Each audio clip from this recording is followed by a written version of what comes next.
Alhamdulillah wa salatu wa salam ala rasulillah wa ba'd. Assalamu alaikum wa rahmatullahi wa barakatuh. Welcome to this, which is our last and fourth Jumu'ah Reminder in the blessed month of Ramadan. We praise Allah subhanahu wa ta'ala for granting us the tawfiq to find this day, and may Allah accept all of our righteous deeds that we put forth for the other days of Ramadan that Allah has alhamdulillah granted us the tawfiq to find. Ameen ya Rabbal Alameen. So my topic I wish to speak about today is about Lailatul Qadr. Lailatul Qadr, which is a special night which is found in the latter part of Ramadan, as the Prophet ﷺ said, look for it in the last 10 nights and among them the odd nights. So it could be coming ahead of us, inshaAllah ta'ala. Look to this as well. Allah Azza wa Jal, because this night is so tremendous, so virtuous, Allah Azza wa Jal revealed a whole chapter called Al-Qadr, talking about the night of power. What did Allah Azza wa Jal say? Ba'da a'udhu billahi minash shaitanir rajim, bismillahir rahmanir rahim. Inna anzalnahu fi Lailatul Qadr. Verily we revealed it, the Qur'an, in the night of power, or the night of decree. So here we can ask the question, why is it that Allah Azza wa Jal mentioned that He revealed it, meaning the Qur'an, when we know the Prophet ﷺ is the one who brings the Qur'an to us? We already know that the revelation came to the Prophet ﷺ with Iqra bismi rabbikal ladhi khalaq. We already know that Allah Azza wa Jal mentioned in the Qur'an, Shahru Ramadan alladhi unzila fil Qur'an. Verily in the month of Ramadan we revealed the Qur'an. Why is it, and why is there need for a particular chapter that addresses this issue? And why does Allah mention the fact that it's revealed on the night of power?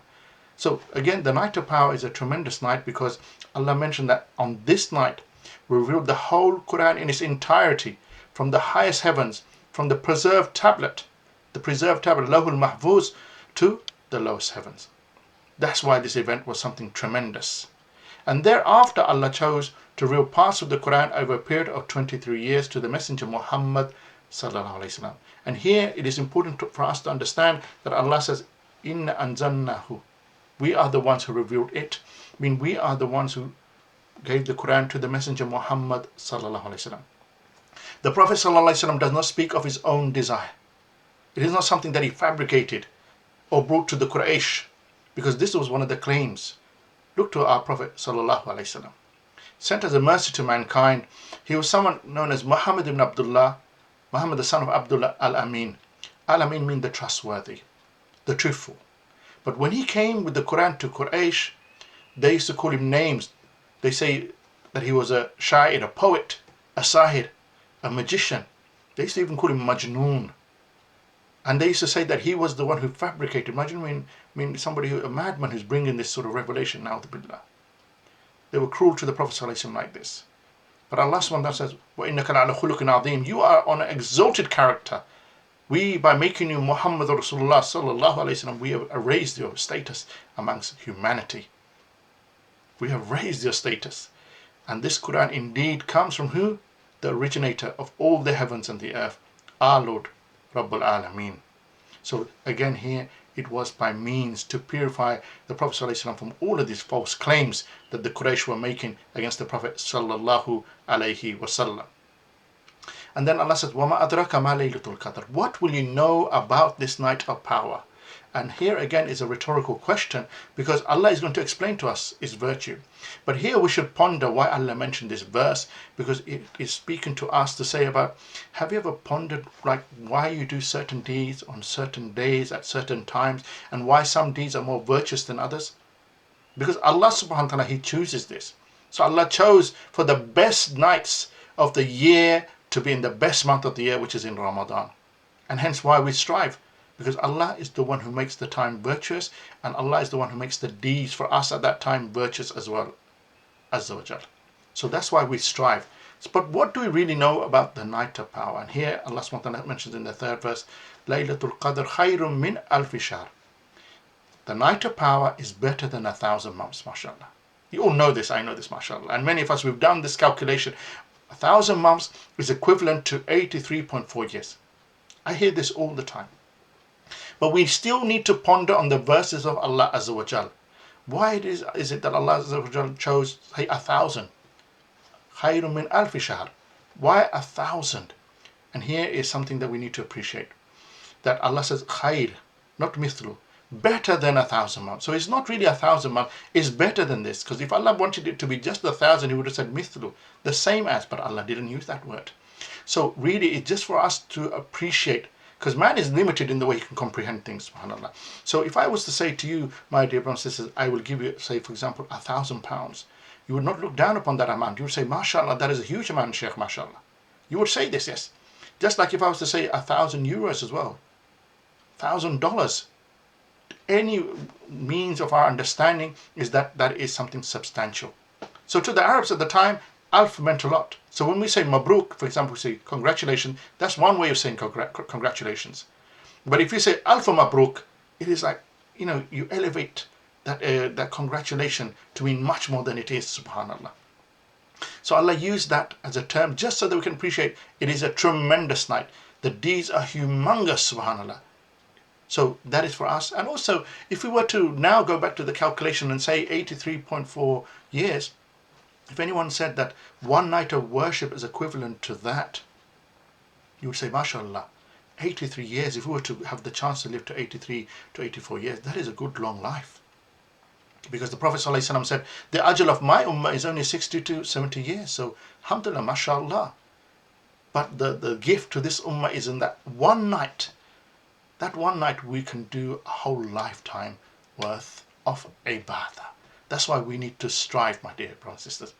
And this really came about, this Lailatul Qadr, as a gift to the Ummah Muhammad sallallahu alaihi wasallam. When the Sahaba, they complained to the Prophet sallallahu alaihi wasallam, said, Ya Rasulullah, all of the previous nations, they have run away with all of the reward. For example, the people of Nuh alayhi salam. As we know, Nuh alayhi salam, he gave dawah to his people for 950 years. We know, for example, Nimrud, who was a tyrant that lived in the time of Ibrahim alayhi salam, he had ruled for 400 years. Can you imagine? So when the Sahaba, they heard this, they said, the pious people from before, they've gone away with all of the reward. To which the Prophet alayhi salam said, no, we have Lailatul Qadr. And that's why he gave the bushra to the people, the Sahaba, that would you be pleased if you were to be a quarter of the people of Jannah? They said, Allahu Akbar. Then the Prophet ﷺ, what if I was to tell you that you're going to be a third of the people of Jannah? They said, Allahu Akbar. Allah is great. Then he said, what if I was to tell you that we will be half of the people of Jannah? Can you imagine this, subhanAllah? We are the last nation and we will be half of the people of Jannah, to which the Sahaba, they said, Allahu Akbar. Then the Prophet ﷺ said, I hope that we are more than half the people of Jannah. Again, Allahu Akbar. This is the good news. Why? Because although we are the last nation, we have this, mashallah, gift that Allah gave us, which is Lailatul Qadr. Lailatul Qadr khayrun min alfi shahr. So we should strive, my dear brothers and sisters, for this. And we still have the opportunity. So the verse then said, تَنَزُّلُ الْمَلَائِكَةُ وَالْرُوحُ فِيهَا بِإِذْنِ رَبِّهِمْ مِنْ كُلِّ أَمَرٍ. And then therein, on this night, the Malaika will descend, and Ar-Ruh. Who is Ruh? Jibreel alayhi salam. The chief of all of the Malaika.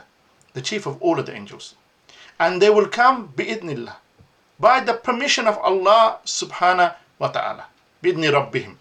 By the permission of their Lord, subhanallah. Which means the Malaika, they don't normally come to the earth unless there is a reason, unless Allah subhanahu wa ta'ala sends them with a purpose. And we learned this. Why? Because on one occasion when Allah subhanahu wa ta'ala paused the revelation to the Messenger Muhammad sallallahu alayhi salam, and the ulama, they differ whether it was 15 days to 40 days, it grieved the Prophet sallallahu alayhi salam. And one of the things it grieved the Prophet sallallahu alayhi salam was the fact that he could not see Jibreel alayhi salam. So when Jibreel alayhi salam eventually came, the Prophet sallallahu alayhi salam said to him, I missed you. To which Jibreel alayhi salam said, I missed you too. But I cannot come down to visit you except by the leave of my Lord. Subhanallah.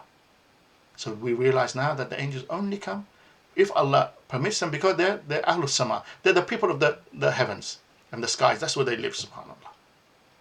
And they come to write about every matter that will happen to every individual on the earth for the coming year.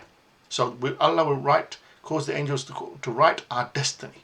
And why is this? When Allah Jalla wa Ala, He already knows everything about us. Subhanallah.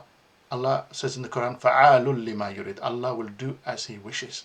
Why is it that Allah Azza wa Jal, for example, on the Day of Judgment, He accounts us when Allah already knows if we're Ahlul Jannah or Ahlul Nar? May Allah save us from the fire. May Allah make us from the people of the paradise. Ameen Ya Rabbal Alameen. Because Allah, فَعَالٌ لِمَا يُرِيدُ. It is up to Allah. He has the right to account his servant, and he has the right to command his angels to write about our qadr, subhanallah. So they will do this. And then the last verse says, Salamun hiya hatta matla'il fajr. And there will be peace until when? Until the dawn breaks. Matla'il fajr, until we find the fajr enters, subhanallah. And what does peace mean here? Subhanallah. Peace, salam. We said that, for example, we believe that Allah is as-salam, and that from him comes all as-salam, subhanallah. And when the Prophet ﷺ migrated to Medina, he told his muhajir, the immigrants, he said to them, look, when you go to the people, afshu salam, give them salam. Tell them about peace and security. That is the greeting, subhanAllah. And salam is also the greeting of Jannah. When you do your good deeds and you go and you meet your Lord, and then Allah says to you, you have paradise, and you go to paradise and to the gates of paradise, the angels are the ones that give you salam and say, enter paradise, because of the good deeds that you did, subhanAllah. So this verse here means that when the angels descend, they bring with them peace and security to enable you to focus on this night of power. This night of power, remember, is a night of forgiveness. Hence the Prophet ﷺ said in a hadith, Man qama Lailatul Qadr imanan ihtisaban ghufira lahu ma taqaddama min dhanbi. That the one who establishes the night of power with faith and with hope, Allah subhanahu wa ta'ala will forgive him sins, subhanallah. So we pray that Allah subhanahu wa ta'ala grants us the tawfiq to find the night of power. And the last point I want to mention is that Aisha radiallahu ta'ala anha, she mentioned to the Prophet sallallahu alayhi wa sallam, Ya Rasulullah, if I was to find the night of power, what should I do? To which the Prophet sallallahu alayhi wa sallam said, make the dua, Allahumma innaka afun tuhibbul afa fa'fu anni. Allah, you are the one who pardons. You love to pardon, so pardon me. So let us make excessive dua for ourselves and for others around us, mashallah. May Allah grant us the tawfiq, find the barakah of the night of power. And also, may Allah accept from us all our deeds that we've done in the month of Ramadan, all of our fasting, all of our prayers, all of our Qur'an, all of our charity, all of the salih al-amal that we have done. And may Allah subhanahu wa ta'ala ease our situation for those that are going through hardship, those that are require hidayah, may Allah grant them guidance. Those that have passed away, may Allah have mercy on their souls, subhanallah. Those that are sick, may Allah grant them shifa. And may Allah grant us the good of the dunya as well as the akhirah. May Allah protect the ummah Muhammad sallallahu alayhi wa sallam, whatever that may be. And may Allah grant us izzah and dignity like he did in the time of the Messenger Muhammad sallallahu alayhi wa sallam. Thank you for listening. Wassalamu alaikum wa rahmatullahi wa barakatuh.